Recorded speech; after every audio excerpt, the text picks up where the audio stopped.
That's a good question.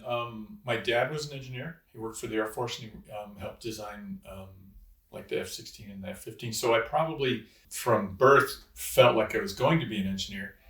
But in high school, my stepdad actually ran the water system at the local little community we lived at in the mountains. And on the weekends, I would be the guy that he sent underneath the building to go find the pipes and things.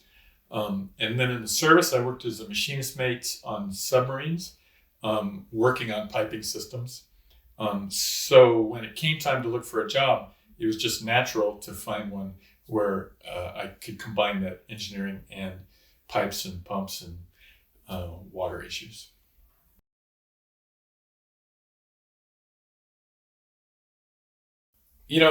I think most engineers, our DNA is to solve problems. So the thing I enjoy the most is solving problems and actually seeing the solution put into place. So instead of just coming up with an idea and then, it takes 15 years to happen. What I enjoy about our work here is being able to solve people's problems. And like I just got an email this morning from a client who said, hey, you talked about at the board meeting how the work that we're doing is going to solve our problem with the well, and the well should never be a problem again. Thank you so much. That gives me such peace of mind. That's what I like about being an engineer.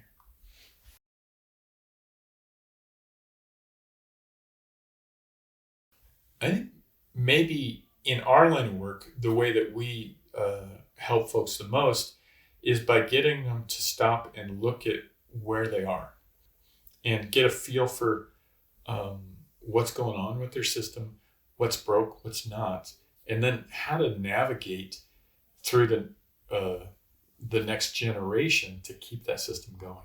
And when we work in water, it's not like, hey, it's okay if we run out in 20 years. It's okay if the system fails in 40 years. We want it to run forever. One of the big ways that we help our clients is by helping them get their arms around how to keep that system running forever.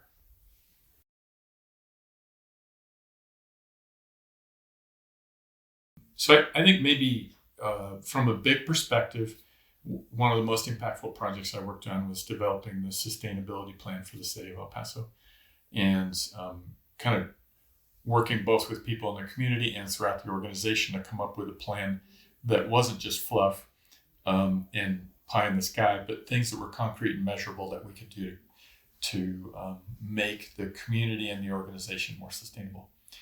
And then, I think on the whole other side of that, there's a little community near here that they had uranium, fluoride, and nitrates in their groundwater. And we were able to go find funding for them, get the project designed, get it built, and get them a water system for, frankly, only about 60 people that's safe and will be able to run for the rest of their lives. So I would think that would be kind of the big picture impact and little picture impact.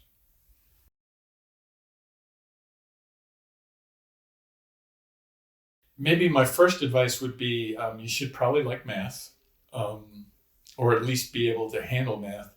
And then the other one that I might think would be good for you is to go spend some time with engineers and, find a local engineering company, see if you can come shadow for a day, or even ask if you can get a job as an intern, work for a month in the summer or something, so you can see what it's really like. All of us have preconceptions about what different jobs are like.